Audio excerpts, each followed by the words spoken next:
Hi soulmates, you're welcome to the channel. My name is Tekla Ezugu, and in today's tutorial I'll be showing you how I was able to achieve this beautiful bonnet on your screen right now. So if this sounds like something that you like to learn, go ahead now, like this video, subscribe to this channel, and remember to turn on your notification bell so that you, my precious one, will be the very first person to know any day and anytime we upload new tutorial. So now that you have done that, let's dive into the sewing tutorial.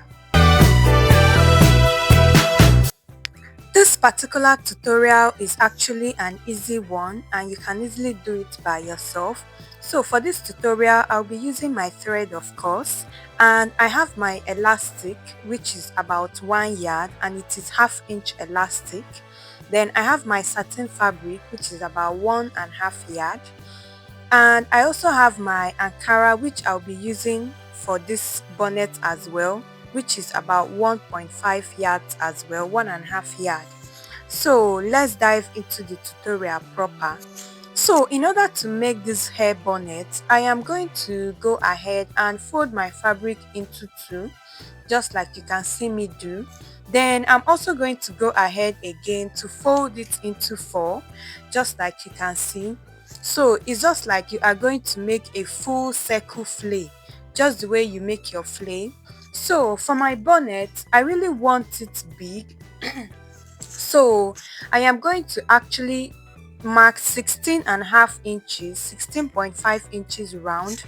Now this 16.5 inches is if your bonnet is going to be big. If you want it to be medium size, just mark 14 inches round. If you want it to be small size, you mark like 12 inches round. If you are making it for a child, you can mark like 10 inches round. Or for a baby, you can even mark 8 inches. But for me, I want it to be big, which is why I'm actually marking 16.5 inches round. So with this particular thing now, I am going to make a full circle flay, like a circle, a round circle basically. And this particular thing that I did on my satin fabric as well, I'm going to go ahead and also do the same thing on my Ankara fabric. So you can see what I have. You can see that this is a full circle, like a full round circle. So right now I am going to go ahead and use this particular thing that I've cut out to also cut out the same thing on my Ankara fabric. So you can also decide to use the same fabric, use one as the lining, but for me I want it to reversible, which is why I use Ankara and satin as well.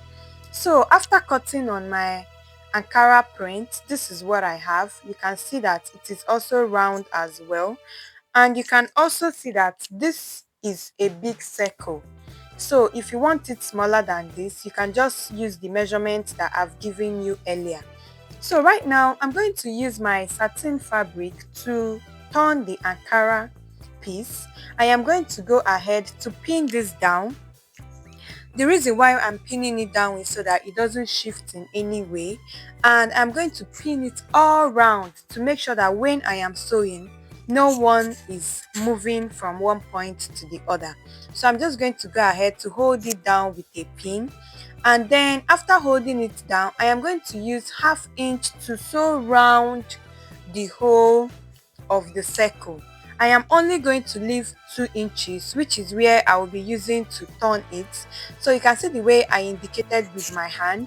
Just use 1/2 inch to go round, leave only 2 inches opening. So right now I am already done sewing with the 1/2 inch, and I'm just removing my pins. So you can see how this already looks, and you can see the opening that I have there is about 2 inches, and from that particular opening just go ahead to turn it to the right side. Remember that when you want to turn your circle, you are going to place it right side facing each other, right side facing right side, so that when you turn it, you have the right side of your main fabric and the right side of your lining as well. So you can see what I have. I'm just bringing out all the seams and the excess fabric. So I am now going to go ahead and give this a very nice press so that our bonnet can be able to lay flat. So I'll go over now and iron it, and while I was done ironing, this is what I had. You can see how beautiful this is already coming out. So at this point, you are now going to check how you want your hair bonnet to be. You know the ruffles that is in front of it. If you want it small, just mark half inch from this place that I placed my tape inwards. If you want it big, for me I used 1/4 inch, and that is how I was able to achieve this very thin, this particular bonnet that you saw. So you can come in by half inch, you can come in by 1 inch, and then you take it all round the circle, right? So after marking this round, you are going to sew on top of it. And when you are sewing, you remember that 2 inches gap that you gave, still leave it open. Don't close it up. So at this point, I've already top stitched round it, and I still left my 2 inches open. You can see that. So I am now going to go in again to sew round it with about half inch. I'm just going to mark it all round.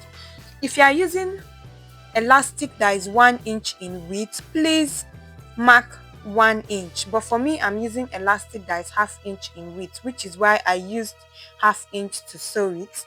So at this point I was already done sewing, and kindly note that at this point, that particular place where the 2 inches is open, I closed it up for the second line, right? So for the elastic that we use to draw this hair bonnet, my round head shape is 22 inches. I went ahead to minus 4 inches, which I noticed was a little bit loose afterwards. So if you are making yours, whatever is your round head measurement, just go ahead to minus 6 inches from it so that it can be able to hold your hair well. So right now I minus about 4 inches from my elastic. Please minus 6 inches for yours.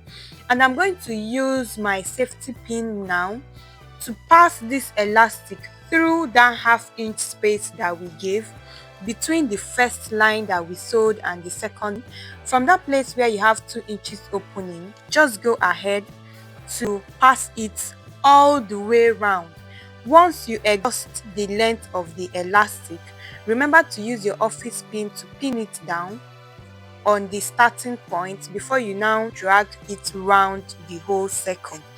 So guys, our online classes are still ongoing. We have classes on sculpted corsets, transparent corsets or illusion corsets.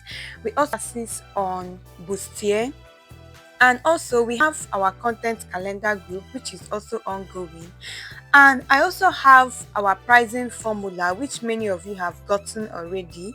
And this pricing formula, I gave a detailed explanation of how you can price your bespoke and ready to wear outfits.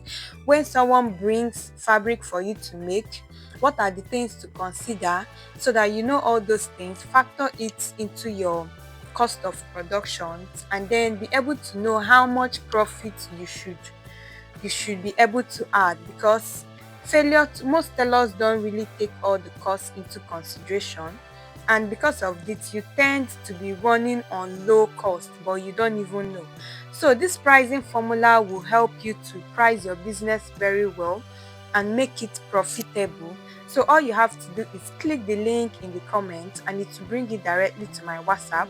You can also click the seller link on our bio to see all the classes that we have that are ongoing. So now that we are done with that, let's ride on with the sewing tutorial.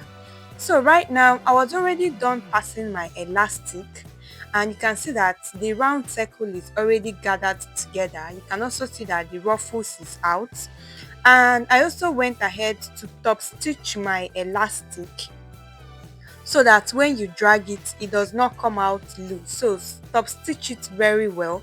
Then that place that we have 2 inches gap, also close it up so that it is not open, right? And at this point I'm just going to go ahead to even my gather so that it will be equal at all sides. And once I was done with that, my hair bonnet is ready. So thank you so much for watching, guys. This particular tutorial is actually a quick one, but I hope you can be able to do this. Will you be practicing this? Please, if you make yours, remember to tag us when posting. And I hope you enjoyed this tutorial. This is a reversible hair bonnet. Kindly use the link in the comments to reach me on WhatsApp. See you in my next tutorial. Bye.